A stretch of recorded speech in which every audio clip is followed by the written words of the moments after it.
지난해 2022년 10월 26일에 경북 봉화의 탄광이 무너진 사건이 일어나게 됐습니다. 여러분도 아마 기사를 통해서 보셨을 텐데요. 그 무너진 곳이 지하 190m 아래에 있는 그곳에서 사고가 일어나게 됐습니다. 그리고 그 안에 2명의 광부가 갇혀 있었는데 구조 작업을 해야 되는데 그 190m까지 내려가는 그 모든 게 다 막혀 있어서 구조 작업을 하는 데만, 작업을 준비하는 데만 3일이 걸렸다고 합니다. 그래서 3일 동안 아무것도 못하고 밖에서 준비 작업을 하고, 그러다 보니까 밖에 있는 가족들, 또 함께 일했던 동료들, 또 구조팀들도 정말 속이 타들어가는 것 같은 거예요. 빨리 시간을 허비하지 않고 구해야 살 수 있을까 말까인데, 저 안에 있는 분들이 다쳤는지 아니면 어떻게 됐는지 생사도 알 수도 없을 뿐더러 구조는 계속해서 더디 지연되니까 너무나 마음이 안 좋았습니다. 그리고 이러한 밖에 있는 사람들도 이랬지만 안에 있는 이 2분도 너무너무 힘이 들었다고 하더라고요. 그러나 다행히 그들이 머물 수 있는 공간도 있었고, 또 돌 그쪽에서 물도 떨어지고, 그리고 그 안에 아주 이렇게 일하실 때에 그 피울 수 있는 장작도 있었고, 그리고 제일 중요한 커피 믹스도 있었대요. 그래서 커피 믹스 30봉을 가지고는 그 시간들을 식사를 대신하면서 조금씩 그것을 드시면서 잘 견디고 있었는데, 이제는 곧 오겠지 이런 생각을 너무 하다가 보니까요, 며칠이 지나고 나서 귀에 환청이 들리더래요. 사람들 발소리도 들리고 웅성거리는 소리도 들리고, 그렇게 환청이 들리기 시작하니까 조금씩 마음이 두렵더랍니다. 그리고 열흘이 됐는데 이 작업반장이셨던 우리 무슨 분이신데 박정하 씨가 머리에 그 쓴 헬멧에 이렇게 불이 나오잖아요. 그 불이 나오니까 어떻게든 좀 한번 어디 나갈 수 있나를 살펴보려고 열흘이 되던 그 시간에 나아가서 좀 이렇게 돌아보려고 돌아보다가 보니까 뭐 방법도 없을 뿐더러 아니라 이제는 이것조차도 수명이 다 돼서 불이 나오지 않고 깜빡깜빡 거리니까 그 순간 덜컥 겁이 나더랍니다. 이제는 정말 희망이 없구나. 그래서 같은 동료였던 그 나이 어린 직원에게 이제는 희망이 없겠다, 이렇게 처음 이야기를 하고는 모든 것을 내려놓으려고 하는 순간 갑자기 폭발, 발파 이런 소리가 들리면서요, 그 무너졌던 곳에 구멍이 생기고 동료들이 와서 그 2분을 구조를 하는 사건이 일어나게 되었습니다. 이분이 광부로 일하면서요, 얼마나 많은 탄광들이 무너졌는지 몰라요. 또 이 사고가 일어나기까지도 얼마 전에 다른 탄광에서 또 매몰 사고가 일어나 가지고 사람이 죽었더랍니다. 근데 여러분, 사람은 참 이상하죠. 아무리 같은 직업에 그리고 탄광들이 무너져도 사람은요, 내가 작업하는 곳이 무너질 거라는 생각은 별로 하지 않더라는 거예요. 늘 안전하다고 생각하고, 아무리 옆에서 무슨 사고가 나도 물론 걱정은 되고 염려는 되겠지만 설마 나 있는 곳이, 이렇게 생각하는 게 사람이더라는 거죠. 근데 이분도 마찬가지인 거죠. 아무리 주변에 탄광 사건이 많이, 매몰 사건이 있어도 자기가 있는 그곳이 무너질 거라고는 전혀 생각하지 못했습니다. 그런데 이것을 생각해 보면요, 오늘 우리의 인생이 이와 같아요. 누가 내가 살고 있는 삶이 무너질 거라고, 누가 내 인생이 깊은 곳에 빠질 거라고 누가 생각하면서 살겠습니까? 그러나 우리가 그러한 생각을 하지 못하고 살지만 어느 날 정말 내 인생에 깊은 곳에 빠진 만큼 너무도 심각하고 너무도 힘들고 너무도 괴로운 삶을 살 때가 우리의 삶에 얼마나 많은지 모릅니다. 생각지 못한 우리의 인생에 깊은 곳에 빠졌을 때에 우리는 어떻게 살아가야 할까요? 혹시 이 자리에도 깊은 웅덩이와 수렁에 빠진 것처럼 그러한 현실 속에 있는 분들이 계실 거라 생각이 됩니다. 또 어떤 분들은 깊은 웅덩이와 수렁 정도는 아니지만 그래도 너무 내 인생이 고민스럽고 내 삶의 문제 때문에 힘들어하는 분들도 있을 거라 생각합니다. 그런 분들이 오늘 이 하나님이 주시는 말씀을 잘 듣고 그 인생의 깊은 웅덩이와 수렁에서 건짐받는 복된 시간들이 되시기를 주님의 이름으로 축복합니다. 하나님께서 주신 말씀을 보면요, 다윗이 과거에 있었던 자신의 일들에 대해서 시로 표현한 말씀입니다. 정확하게 이때가 언제인지는 말씀하고 있지 않지만 다윗이 얼마나 어려운 상황에 처해 있는가를 표현을 하고 있는데, 그것이 바로 2절 말씀에 나와 있는 기가 막힐 웅덩이와 수렁이라는 표현입니다. 이 기가 막힐이라는 원래의 뜻은 어떤 의미를 가지고 있냐면요, 끔찍한, 소름 끼치는 이러한 뜻을 가지고 있고, 웅덩이는 습지나 늪을 이야기하고 수렁은 사람의 힘으로는 도저히 헤어나오지 못할 그러한 절망적인 상황을 뜻합니다. 구체적으로 다윗에게 어떠한 인생의 사건이 이러한 것인지는 알 수 없지만요, 다윗은 성경 말씀을 읽어보면 그 인생의 깊은 웅덩이와 수렁이었을 때가 참 많았습니다. 그 중에 제일 인생의 깊은 웅덩이와 수렁은 뭐냐? 이스라엘 백성들이 골리앗 앞에서 다 죽었다 생각할 때에 다윗을 통해 골리앗을 이기고서는 이스라엘을 구원했지만, 사울 왕이 골리앗을 이긴 다윗을 시기하기 시작하면서 다윗은 늘 사울에게 쫓겨다녀야 할 인생이었습니다. 그러다 보니 만나는 사람들을 믿지 못하고, 또 저 사람이 언제 나를 배신할까, 언제 나를 사울에게 잃을까, 이러한 두려움 속에서 결국은 이스라엘에 머물러 있지 못하고 다른 나라로 피신하기까지 하는 일들이 다윗의 인생 속에 일어나게 됩니다. 왕이 될 때까지, 자기를 죽이려고 했던 사울이 죽을 때까지 오랫동안 도망자의 삶을 살았던 사람이 다윗이었고, 또 다윗은요, 그 도망 중에도 많은 어려운 일들을 겪는데 제일 큰 어려움이 뭐였냐? 함께 했던 부하들과 어느 곳에 모여서 살았는데 갑자기 다른 민족이 공격을 해가지고는요, 다윗의 아내와 자녀들 그리고 부하들의 자녀들을 다 잡아갔을 때에 함께 했던 부하들이 다윗을 돌로 쳐서 죽이려고 하는 사건이 일어나게 됩니다. 함께 죽기를 각오하고 살았던 사람들이 자신의 아내와 자녀들을 다른 민족에게 빼앗기자 다윗을 죽이려고 하는 그 상황에 다윗은 너무 기가 막히고 너무 어떻게 해야 할지 모르니까 주저앉아서 울었다고 성경 말씀에 표현되어 있는 것을 보게 됩니다.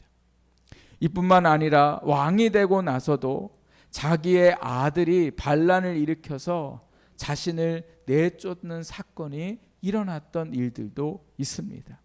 이렇게 다윗의 인생 속에 수많은 인생의 깊은 웅덩이와 수렁이 많았는데 다윗은 여기에서 어떻게 빠져나왔을까? 여러분, 오늘 이 다윗이 그 깊은 웅덩이와 수렁에서 빠져나왔다면 오늘 우리도 그 우리의 인생의 깊은 웅덩이와 수렁에서 빠져나오게 될 줄 믿습니다. 그럼 어떻게 해야 될까? 오늘 다윗은 어떻게 했을까? 오늘 우리가 이 말씀을 통해서 살펴보려고 하는데요. 먼저 다윗을 보니까요, 1절 말씀을 보십시오. 1절 말씀에 무엇이라고 시작하냐면 내가 여호와를 기다리고 기다렸더니, 이렇게 말씀하고 있습니다. 깊은 웅덩이와 수렁에 빠졌을 때 다윗이 했던 게 뭐예요? 하나님을 기다렸다, 이렇게 말씀하고 있어요. 그런데 오늘 이 말씀에 보니까 기다렸다는 표현이 2번이나 반복이 되고 있습니다. 이 표현은 다윗이 얼마나 하나님을 간절히 기다리고 기다렸는가를 표현하는 모습이고, 또 이 기다림이 2번이나 나오는 것은 한 번만 기다린 게 아니라, 기다리다가 포기한 게 아니라 하나님께서 자신에게 오셔서 구원하실 때까지 다윗이 계속해서 하나님을 기다렸더라는 거예요. 여러분, 하나님을 기다린 이유는 무엇일까요? 하나님께서 반드시 구원하실 것을 믿었기 때문에 그래요. 도저히 헤어나오지 못할 기가 막힐 웅덩이와 수렁에서 누구도 다윗을 구원하지 못하지만 하나님이 자신을 구원할 것을 다윗은 믿었기 때문에 기다리고 또 기다렸던 사람이 다윗이었습니다. 여러분, 기다리는 사람에게 제일 중요한 게 뭘까요? 여러분 한번 따라해 보세요. 기다리는 사람에게 제일 중요한 건 잘 참는 겁니다. 뭐 하는 거라고요? 잘 참는 거예요. 하나님이 나를 구원하실 것을 확실히 믿고, 그리고 반드시 오실 것을 믿고 나는 뭐 하는 거예요? 잘 참는 거예요. 고난이 와도 힘듦이 와도 언제 이곳에서 나를 끌어올려 주실지는 몰라도, 어떤 방법으로 내 인생의 문제를 해결해 주실 것은 몰라도 하나님은 반드시 내 삶의 구원자가 되셔서 나에게 오셔서 나를 구원하실 것을 오늘 우리가 믿고 그 안에서 뭐 합니까? 참고 기다리는 거죠. 어려움을 만난 분들 중에 가끔 뉴스를 듣다가 보면 그 어려움을 견디지 못하고 참지 못해서 결국은 어떻게 합니까? 스스로 목숨을 끊는 분들이 있는 거죠. 스스로 목숨을 끊는 이유는 왜 그렇겠습니까? 더 이상 뭐예요? 참을 수가 없었기 때문에 그렇죠. 더 이상 견딜 수가 없었기 때문에 그래요. 참을 수 없고 견딜 수 없는 이유는 어디에 있습니까? 그 무엇인가가 도저히 뭐예요? 안 될 것이라고 생각하기 때문에 그래요. 그러나 다윗은 기다리고 기다렸어요. 그리고 힘들었지만 그것을 잘 인내하고 하나님이 구원하실 것을 믿고 하나님을 기다렸습니다. 기다림은요, 믿음의 또 다른 모습입니다. 믿음이 있는 사람은 잘 기다리게 되어 있어요. 그러나 믿음이 약하면 뭐예요? 기다리지 못하는 거예요. 여러분, 사랑니 뽑아 보셨어요? 사랑니? 저는 사랑니를 이제 3개나 뽑았는데요. 이 사랑니는요, 하여튼 힘들어요. 아주 흔들리지도 않는 일을 마취 시켜가지고 어느 때는 이 살을 째가지고 하여튼 막 저는 막 이 사랑니를 또 톱으로 막 잘라가지고 막 이렇게 해갖고 사랑니를 뽑았는데요. 뽑고 나면 이제 그 뽑았던 자리를 또 실로 꿰매잖아요. 꿰매고 나서 의사 선생님이 2시간 동안 거즈를 입에 물고 있으라고 그래요. 거즈를. 근데 그냥 슬슬 물고 있으면 안 되고 꽉 물고 있으라고 그래요.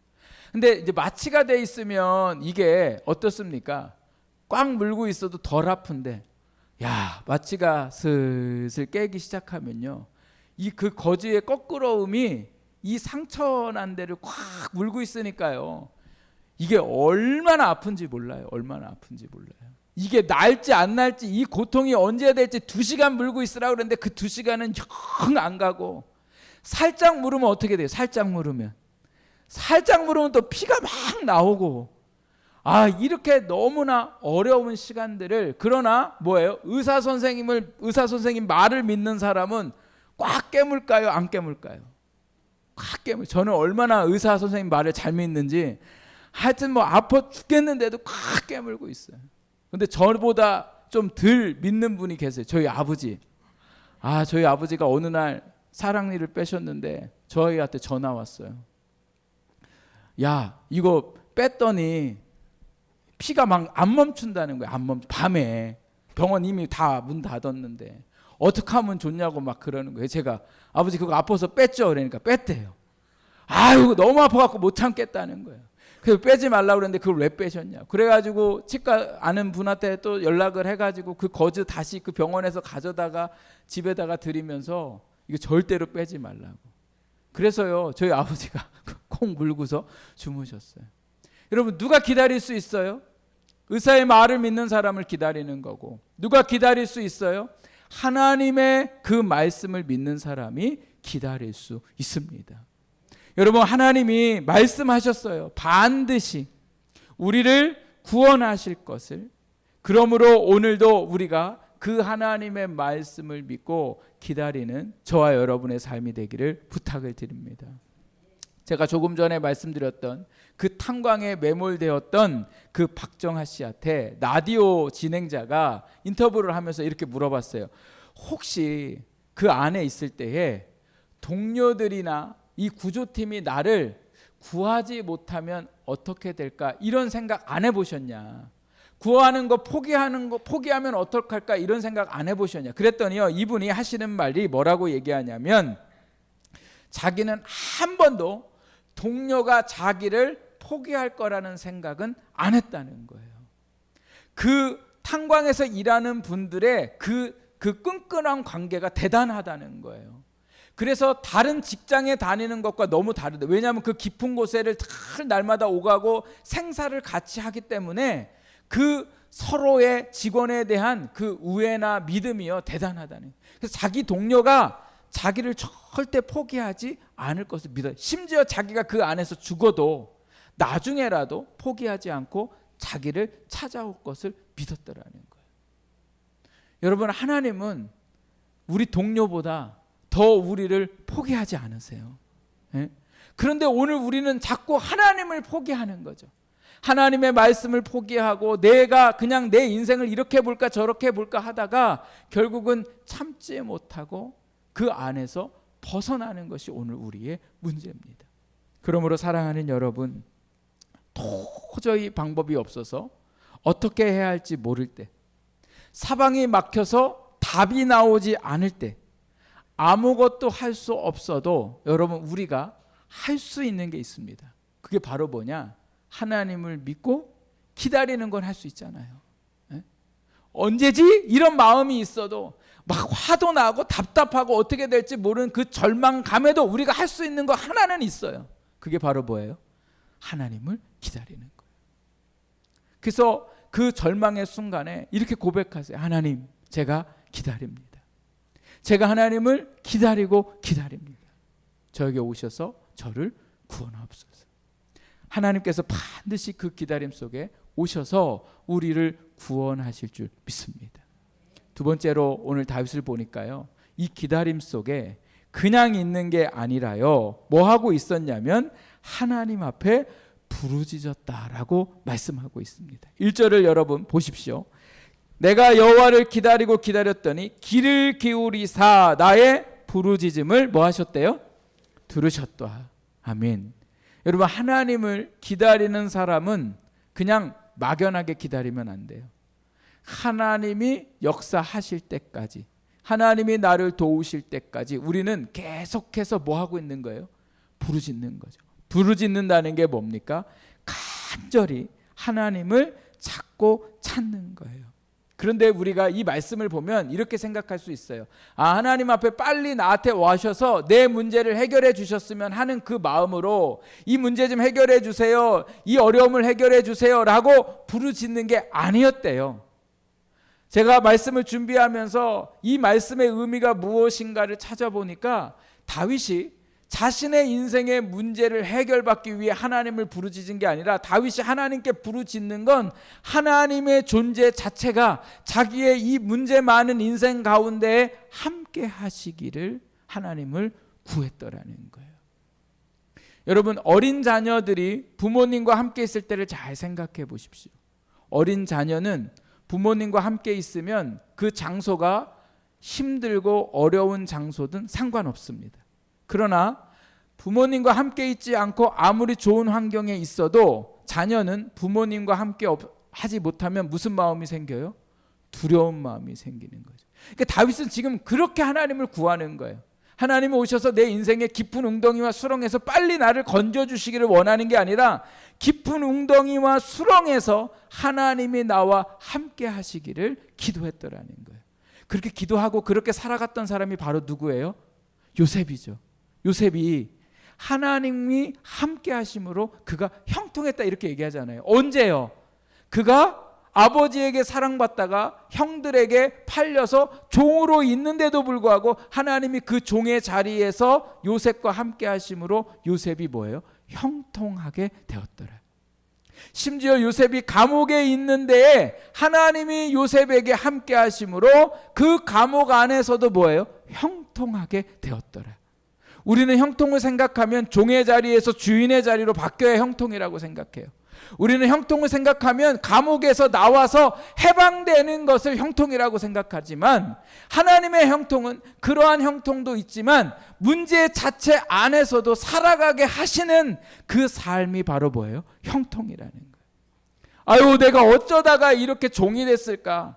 아우, 내가 어쩌다가 이렇게 누명을 쓰고서 감옥에 있을까? 이렇게 생각하는 인생이 아니라, 감옥이라도 좋습니다. 종의 자리도 좋습니다. 이렇게 용기 있게 살아갈 수 있게 하시는 하나님의 역사가 그 가운데 있는 줄 믿습니다. 왜 문제 해결이 중요하지 않냐? 여러분, 문제 해결은 한번 해결되고 나면 또다시 찾아오기 때문에 그래요. 계속 오늘 우리의 인생에 죽는 날까지 깊은 웅덩이와 수렁이 아직도 몇 개나 더 있는지 알 수 없습니다. 지금 내가 괜찮다고 해서 괜찮냐? 절대 그렇지 않습니다. 하나님을 믿는 목적이 문제 해결이라면 그 사람은 문제 해결되면 하나님 떠나게 돼 있어요. 그러나 하나님을 믿는 목적이 문제 가운데 함께 하시는 하나님이 될 때에 어떤 문제가 와도 상관없는 줄 믿습니다.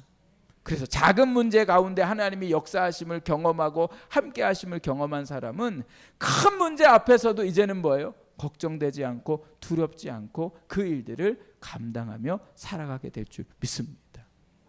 하나님 앞에 부르짖는 것. 무엇을요? 하나님이 내 상황 가운데에 함께 하셔서 내가 이 상황들을 넉넉히 이길 수 있도록 하나님이 주시는 힘과 능력으로 이 모든 것을 이기며 살아갈 수 있도록 오늘도 우리가 하나님 앞에 뭐예요? 간절히 부르짖는 저와 여러분의 삶이 되기를 주님의 이름으로 부탁을 드립니다. 부르짖는 것만이, 하나님이 우리의 삶에 역사하시는 것만이 우리에게 정답이 될 수 있는 거죠. 사도행전 4장 12절 말씀에 보니까요, 이렇게 고백을 하고 있습니다. 베드로가 다른 이로서는 구원을 받을 수 없나니 천하 사람 중에 구원을 받을 만한 다른 이름을 우리에게 주신 일이 없다. 천하 모든 이름 중에 하나님이 우리에게 구원을 줄 이름은 주시지 않았다는 거예요. 누구 외에? 예수님 외에는. 예수님 이름이 오늘 우리를 구원하시는 이름입니다. 성경 말씀에 보면 부르짖는 사람들이 참 많이 나오는데, 여러분 정말 잘 부르짖고 이 부르짖는 사람의 딱 생각하면 저는 누가 생각나냐면 거지 바디메오라는 사람이 생각이 납니다. 거지 바디메오는요, 태어날 때부터 앞을 보지 못했어요. 그리고 시간이 지나면서 자라면서 그는 어떻게 됐습니까? 거지가 되었어요. 이것처럼 인생의 깊은 웅덩이와 수렁에 빠진 사람이 어디 있겠어요?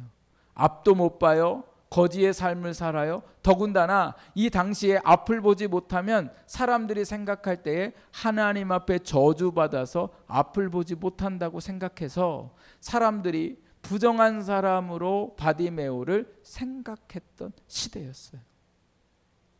이 깊은 웅덩이와 수렁에 빠진 바디메오의 인생에 단 한 가지, 이 깊은 웅덩이와 수렁에서 건짐받을 수 있었던 유일한 방법은 예수님 만나는 거예요.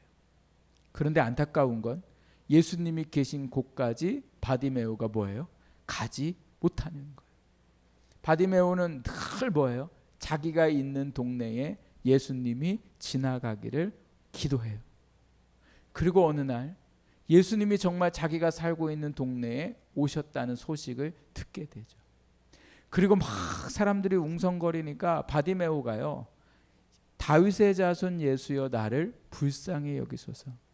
이렇게 예수님을 향하여 어디 있는지도 모르고 그냥 웅성거리니까 소리를 지르기 시작해요. 언제 오셨는지 얼만큼 오셨는지 알 수도 없어요. 그런데 바디메오가 막 소리 지르니까 주변 사람들이 바디메오가 시끄럽다고, 그리고 욕을 하면서 바디메오에게 조용히 하라고 윽박질러요. 예수님은 저 멀리 계시고 예수님 주변에 사람들이 너무 많아서 보통 사람은 바디메오가 아무리 소리를 질러도 듣지를 못해요. 그런데 바디메오는 예수님이 들을 수 있던 없던, 거리가 어느 정도 됐던, 사람들이 얼마나 시끄러운지 전혀 생각하지 않아요. 그리고 계속 예수님을 불러요. 그런데 놀랍게도 예수님이 바디메오의 소리를 들으셨더라. 그리고 그를 부르시고 그의 인생에 하나님이 구원의 역사를 이루셨더라는 거예요. 아무도 우리 소리 들을 사람 없어요. 우리 마음에 이 심각한 거, 우리 마음에 이루 말할 수 없는 갈등과 고민 아무도 들을 수 없어요. 함께 살아가는 아내도 모르고 자녀도 몰라요. 남편도 몰라요. 부모님도 몰라요. 그러나 우리의 이 답답한 마음들을 부르짖고 나아갈 때에 하나님이 들으시고 그 인생 속에 우리를 구원하실 줄 믿습니다. 그것이 바로 오늘 우리가 깊은 수렁에 그리고 웅덩이 속에 살아가는 인생들이 하나님 앞에 해야 할 우리의 삶의 모습입니다. 여러분, 오늘 우리에게 아무것도 없는 것 같아요. 도와줄 일도 없고 해결할 방법도 없고. 그러나 오늘 하나님 말씀을 보십시오. 기다리고 기다리라고 말씀하세요.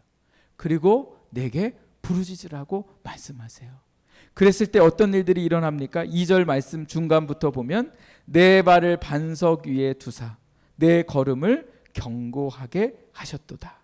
그리고 3절에 새 노래 곧 우리 하나님께 올릴 찬송을 내 입에 두셨으니 많은 사람이 보고 두려워하여 여호와를 의지하리로다. 사람들이 야, 저 사람 예수 믿는다고 그러더니 뭐 별것도 없네. 예수 믿어도 소용이 없네. 그러나 믿고 기다리며 부르짖었더니 오히려 그런 얘기했던 사람들이 야, 저 사람 예수 믿는다고 그러더니 진짜구나. 하나님이 살아계시구나. 그리고 그의 인생을 인도하시고 그 인생 속에 하나님이 역사하셨음을 오늘 다윗은 고백하고 있습니다. 다윗에게 역사하신 하나님은 오늘도 우리에게 동일하게 역사하시는 줄 믿습니다. 오늘 그 하나님의 놀라우신 역사는 하나님이 구원하실 것을 기다리고 기다리는 사람에게, 그리고 기다리며 하나님 앞에 내 인생 가운데 오셔서 함께 하시기를 부르짖는 사람에게 반드시 일어나게 될 줄 믿습니다.